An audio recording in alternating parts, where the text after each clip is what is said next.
여러분 안녕하십니까? 6월 6일 현충일 토요와이드 시작하겠습니다. 자, 지금 용산 대통령실에서 대통령실 비서진과 관련된 인사가 있을 예정입니다. 들어오는 대로 저희들이 좀 연결해 드리겠습니다. 자, 스튜디오에는 더불어민주당 김현정 의원 나와 있습니다. 어서 오십시오. 네, 반갑습니다. 평택시병 김현정입니다. 예, 병택시 병을 강제하신 거 아직 총선 멀리 남았는데. 네. 지금 이제 용산에서 이제 뭔가 인사가 있을 것 같아서 이제 저희들이 좀 기다리고 있습니다. 소감이 어때요? 이게 야당 의원 하다가 지금 여당 의원이 되신 겁니다. 진짜 뭐 처음에는 정말 실감이 잘 안 났고요. 잠시만요. 지금 이제 강훈식 비서실장이 나왔다니까 연결하겠습니다. 이재명 대통령께서는 오늘 대통령실 정책실장 등 주요 인사를 임명하셨습니다. 먼저 김용범 정책실장입니다.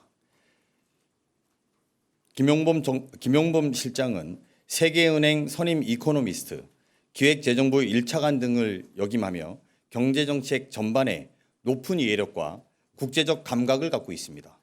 특히 코로나19 당시 위기 대응을 담당한 경험을 가진 인사로 이재명 대통령의 공약 실현과 민생 위기 극복을 위한 정책 집행의 적임자입니다.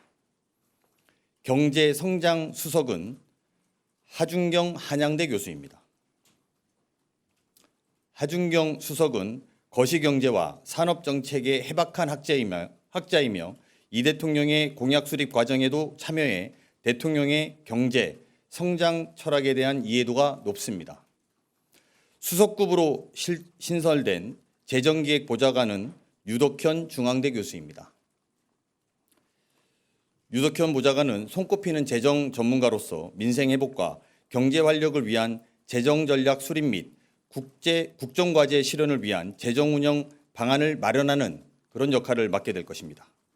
마지막은 사회수석입니다. 문진영 서강대 교수입니다. 문진영 수석은 복지제도에 대한 이해가 깊으며 아동수당 도입 등 실효성 있는 정책을 제시해온 분으로 대통령의 복지국가 비전을 구체화할 것입니다. 이재명 대통령은 관련 분야의 전문성과 즉시 업무를 시작해 성과를 낼 수 있는 능력을 최우선으로 고려하였습니다. 이 대통령은 불안과의 일전을 치른다는 각오로 어려운 상황에서 국민들이 체감할 수 있는 성과를 내도록 최선을 다해달라고 당부하셨습니다. 이상입니다.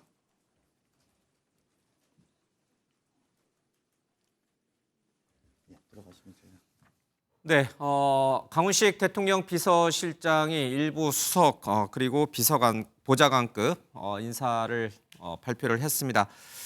정책실장에는 문재인 정부에서 금융위 부위원장을 지냈던 김용범 부위원장을 정책실장으로 임명을 했습니다. 대표적인 금융 경제통이라고 할 수 있습니다. 그리고 경제성장수석, 경제수석이 아니라 경제성장수석이라고 이름을 했네요. 예, 하준경 한양대 교수가 됐고요. 사회수석에는 문진영 서강대 교수가 됐습니다. 그리고 수석급으로 신설되는 재정기획보좌관에는 유덕현 보좌관이 됐습니다.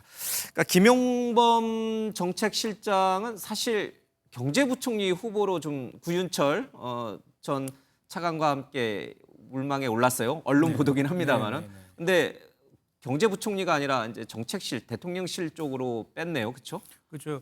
그냥 금융위 부위원장하고 기재부 차관도 했었거든요. 예. 그래서 그쪽에 물망이 좀 있었는데 이번에 대통령실로 전체를 컨트롤 타월 역할하는 것을 맡긴 것 같습니다. 예.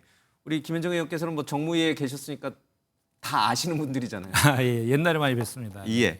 그리고 경제성장수석의 하준경 한양대 교수가 내정이 됐습니다. 이제 관료나 정치인 출신이 아니라 학계 출신을 했는데 경제수석이 아니라 경제성장수석이라고 이름이 좀 바뀌었습니다. 네네. 예.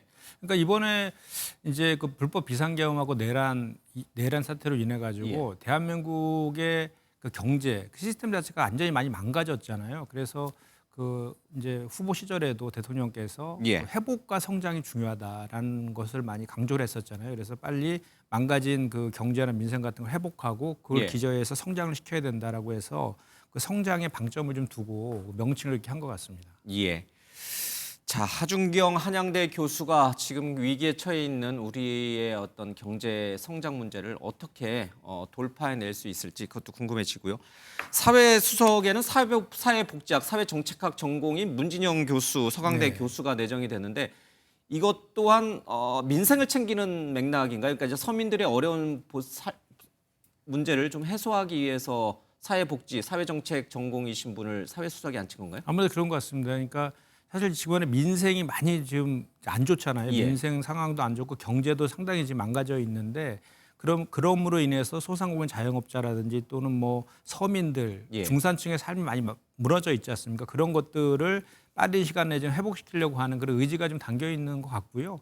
그 윤석열 정부 같은 경우는 주로 이제 그 검찰 출신하고 관료 출신들 중심으로 대통령실을 꾸렸었잖아요. 예. 근데 이번에는 지금 정무적 안정감 같은 거와 소통 협치를 중시하는 예. 그런 차원에서 비서실장도 이제 현직 삼선 의원을 시킨 것 같고 또 전문성과 능력, 성과 이런 예. 것 그리고 또 그 이재명 대통령께서 늘 강조하셨던 그 분야에 대한 그 전문성 이런 예. 것들을 좀 메시지로 내기 위해서 그런 분들을 모신 것 같습니다.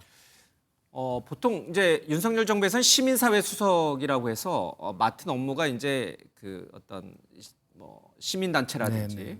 또는 이제 어떤 대외적인 국민들과의 소통 문제 이런 부분들을 시민사회 수석이 맡아서 말씀하신 대로 정치인 출신들이 주로 많이 갔었죠. 네. 그러나 이번에 이 사회 수석은 학계에서 그것도 사회복지, 사회정책을 전공한 그러니까 좀 복지 쪽에 조금 포커스를 맞춘 그런 인사 같아요.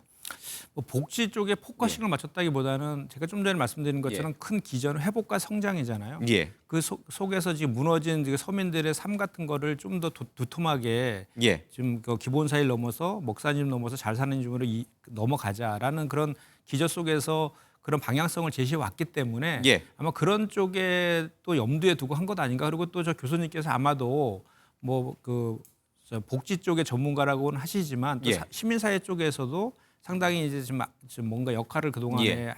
하셨던 분이 아닐까라는 생각을 해봅니다. 그렇기 때문에 시민사회 수석, 그러니까 사회 수석 같은 경우는 시민사회를 예. 또 아울러야 되는 종교나 시민사회를 아울러야 되는 역할도 같이 하는 거기 때문에 그 밑에 이제 비서관급이라든지 또는 그런 분들에서 분야별로 또 보완하는 그래서 예. 전체적으로 그 사회 수석의 역할을 이제 담당하게끔 하는 것 같습니다. 예.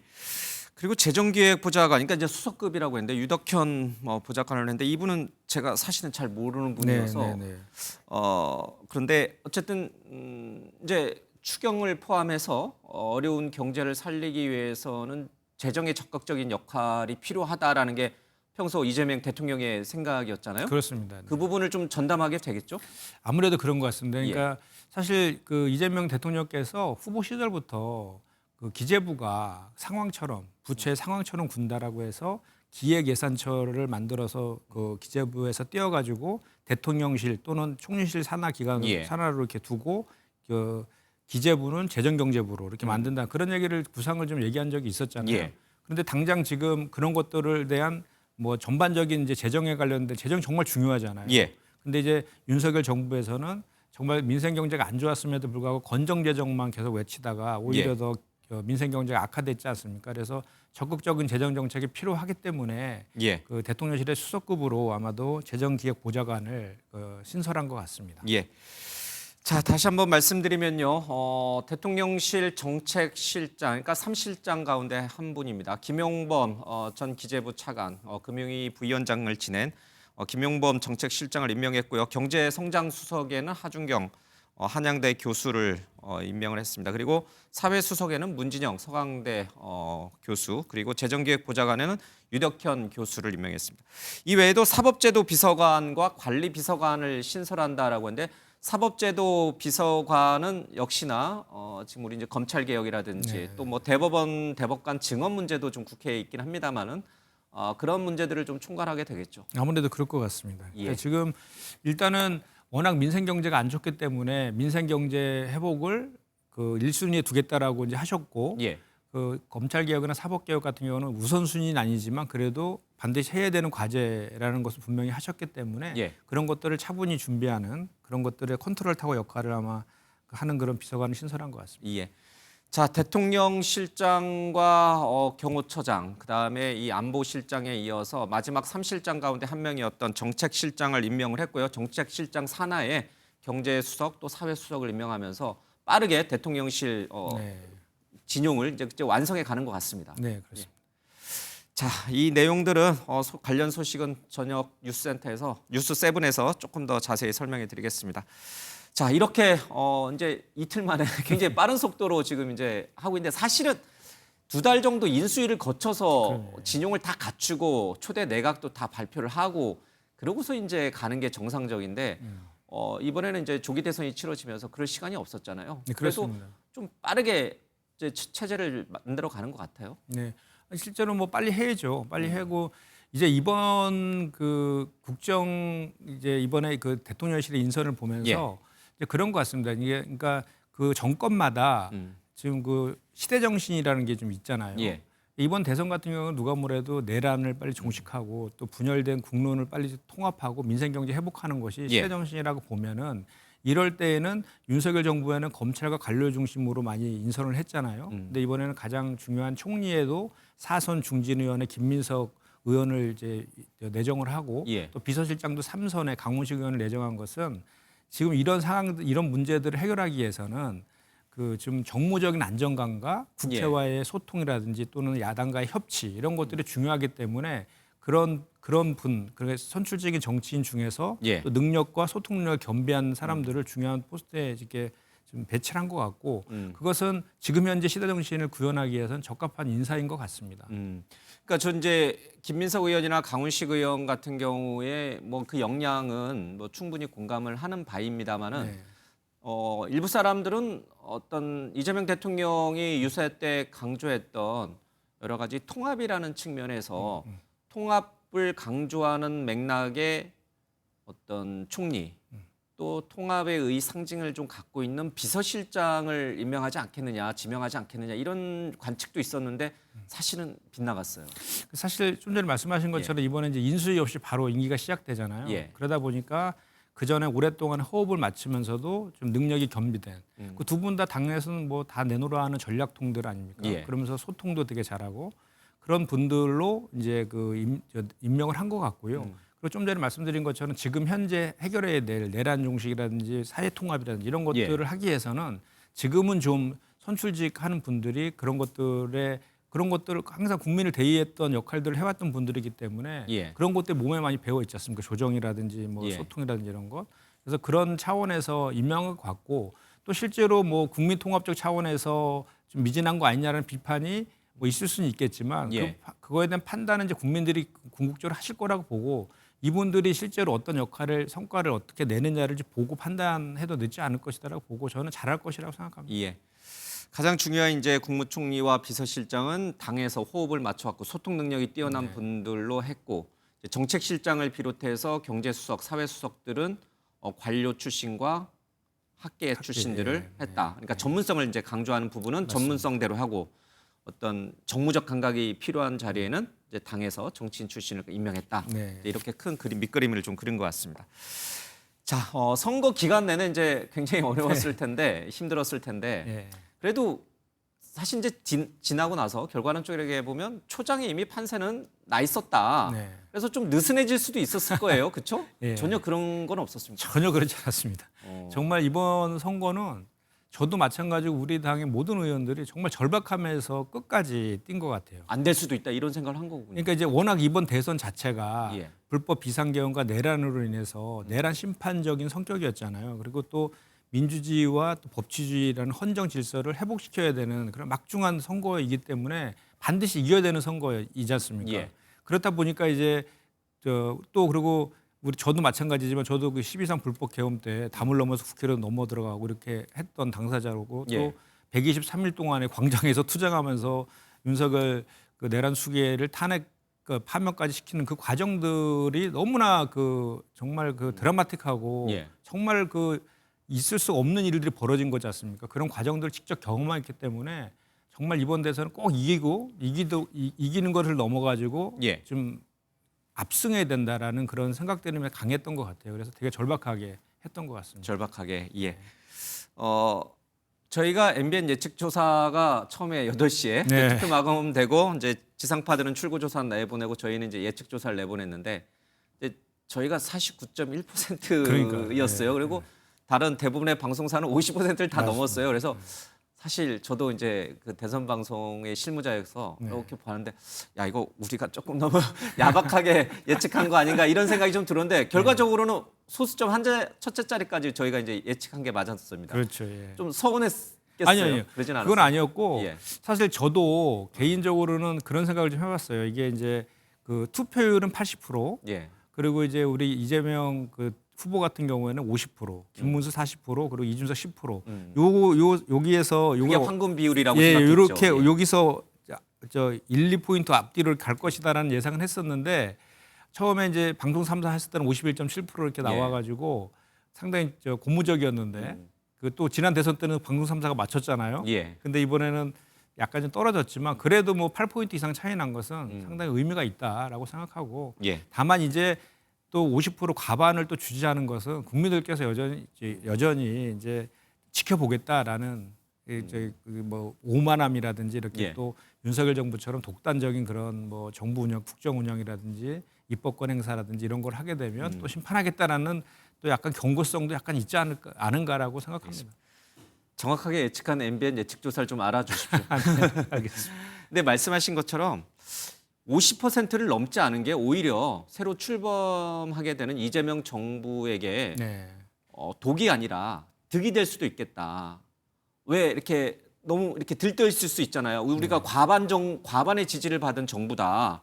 이제 우리 마음대로 하자 이런 생각을 할 수 있는데 그렇게 되면 굉장히 위험한 순간들이 올 수 있잖아요. 근데 처음부터 야 아직 국민들의 반 이상이 우리를 지지하지 않는구나. 우리가 더 낮은 자세로 경제 살리고 민생을 살려야겠다. 이런 겸손한 마음을 들게 할 수 있잖아요. 물론 뭐 그런 측면도 있고 실제로 가반 넘는 게 쉽지가 않습니다. 그러니까 이제 박근혜 전 대통령 때 한 번 딱 87 체제 예. 이후에 넘었던 것 같고 그 이후에 또 득표 수를 따졌을 때 역대 최다 득표를 또 하지 않았습니까? 예. 그럼에도 불구하고 지금 말씀하신 것처럼 항상 그 정치는 겸손함을 잃으면 진다라는 말이 있잖아요. 그래서 항상 겸손하게 정말로 그 효능감 있는 정치를 통해 가지고 또 그리고 여야 간의 협치, 여야 정간의 예. 협치죠. 여야 정간의 협치를 통해 가지고 정말 그 겸손함 속에서 효능감 있게 성과를 내는 정치 이거를 해야만이 집권할 수 있다라는 것을 이번에 다시 한번 또 확인하는 계기가 아니었나 싶습니다. 그래서 앞으로 이제 임기 5년 동안에 그렇게 잘할 수 있도록 예. 저도 이제 그 여당 의원으로서 역할을 해야 되지 않을까 생각해 봅니다. 이재명 대통령이 후보 시절 유세 때 그랬던가요? 골프하고 정치는 머리를 드는 순간 죽는다. 그러니까 항상 낮은 자세로 겸손하게 국민을 진짜 섬기면서 네. 국민이 주권인 국민 주권 정부를 만들겠다 이런 발언이 정말 실현되길 바랍니다. 근데 그 대선 개표 방송 때도 이제 저희도 열심히 얘기를 했습니다마는 내란 극복과 그러니까 민주주의 회복, 내란 극복과 함께 경제 민생 살리는 거. 그러니까 어느 게 선이고 어느 게 후 이렇게 갈 수는 없죠. 둘을 같이 가야겠죠. 이재명 정부로서는. 그러나 사람들의 마음속에는 그래도 이걸 조금 더 먼저 했었으면 이거보다는 여기에 힘을 실어줬으면 하는 그런 마음들이 서로 좀 달랐을 거란 말이에요. 네. 우리 김 의원께서는 똑같은 비중을 두겠다 이렇게 말씀하시겠지만 그래도 어느 거에 조금 더 비중을 두고 출발을 하는 게 맞겠다 이런 생각은 하실 거 아니에요. 일단 제가 봤을 때 국정 운영의 기본은 민생 경제 회복에 있어야 되는 게 맞다라고 보고요. 그게 가장 우선점이 예, 있어야 된다. 그게 우선점이라고 보고 어제 우리 본회의 통해서 3대 특검법안 통과시켰잖아요. 예. 그 내란 특검하고 김건희 특검하고 최혜병 특검법인데 그런 것들은 이제 특검이 본회의 통과됐으니까 그쪽에 특검한테 맡겨서 객관적으로 수사를 통해서 진실 규명할 수 있도록 두고 국정은 이제 정부에서 이재명 대통령을 중심으로 해가지고 우리 그 여당 또는 여야 간의 예. 협치를 통해 가지고 민생 경제 회복하는데 방점을 두고 가는 것이 맞는 것 같습니다. 어제 박찬대 지금 대표 이제 권한대행이시죠. 원내대표하고 정청래 법사위원장이 만나서 지금 법사위에서 추진을 하고 있는 이제 대법관 증언 문제에 네. 대해서 조금 신중하게 좀 더 숙의하자. 그러니까 속도 조절을 요청한 거란 말이에요. 김용태 지금 국민의힘 비대위원장이 오찬 자리에서 요구한 것이기도 하지만 그러니까 그런 부분들은 되레 역풍을 가져올 수 있는 거기 때문에 대통령실에서 이렇게 좀 제어하고 있다 이렇게 해석해도 됩니까? 근데 이제 법원 조직법 말씀하시는 건데 사실 우리가 선거 때 이제 박범계 의원이 낸 100명으로 증언하면서 뭐 비법조인도 대법관으로 임명할 수 있는 이런 법안 때문에 논란이 좀 있다가 예. 취소했던 해프닝이 좀 있었잖아요. 근데 이번에 법안 소위에서 통과된 그 법원조직법은 대법관 수를 30명으로 늘리는데 한꺼번에 늘리는 것이 아니라 순차적으로 1년에 4명씩 늘리는 거예요. 예. 4명에 늘리는 거라서 이 대법관 수의 증언이 필요하다는 것은 조희대 대법관을 비롯해서 이미 공감대가 충분히 형성된 내용이거든요. 예. 근데 이제 그것이 또는 이제 그 비법조인이라든지 이런 거 다른 것들과 연관돼 가지고 좀 오해의 소지가 있는데 예. 그래서 그런 것들은 당장에 이제 수기 과정을 좀 거쳐서 제가 이제 말씀드린 것처럼 이게 왜 필요한지 그리고 우리 그 사회가 되게 다양하지 않습니까? 예. 다양성의 가치를 좀 추구할 필요도 있고 우리나라의 대법관이 14명인데 예. 1년에 담당하는 건수가 뭐전 세계에서 가장 많다는 거 아닙니까? 그러니까 그 재판 지연의 원인도 될 수 있기 때문에 그런 것들을 수기 과정을 통해서 충분히 공론을 한 다음에 한다라고 하면 예. 국민들에 대한 수용성 상당히 높을 것이다라고 저는 생각합니다. 뭐 성급하게 추진할 문제는 아니고 여러 가지 이제 의견도 듣고 그러면서 네. 수기를 하면서 제대로 처리해 나갈 내용에 대해서 필요성에 대해서 그 알리고 공감한 이후에 해도 늦지는 않는다라고 생각합니다. 예. 그리고 우리 김 의원께서는 이제 선거 과정에서 이제 여러 탄핵 과정도 네. 그렇지만 이제 시민단체들과의 소통의 중심에 네. 계셨어요. 노동자들 노조와도 예, 그렇고 예. 대외협력위원장도 맡으셨고 그런 맥락에서 이 상법 개정안 문제라든지 여러 가지 이제 노동 정책과 관련해서 오히려 이재명 정부야말로 그런 부분에서 조금 더 보수적인 정책을 쓸 수 있지 않겠느냐. 네. 그러니까 좌파 정부일수록 더 보수적인 경제 정책, 노동 정책을 쓰기에 유리한 조건이다. 그런 얘기를 하시는 분들이 많아요. 혹시 공감하십니까? 일단은 좌파 정권이라는 거에 동의할 수가 없고요. 예. 제가 이제 그 상법 개정안 대표 발의한 의원 중에 한 명인데 예. 상법 개정 같은 경우는요. 정말 우리 주가 5,000대를 약속하셨잖아요. 예. 이제 이재명 대통령께서 그게 불가능한 게 아닙니다. 지금 현재 PBR이라고 주가 순자산, 예. 주가 순자산 비율이라고 PBR이라고 있는데 우리나라의 평균 0.8%예요.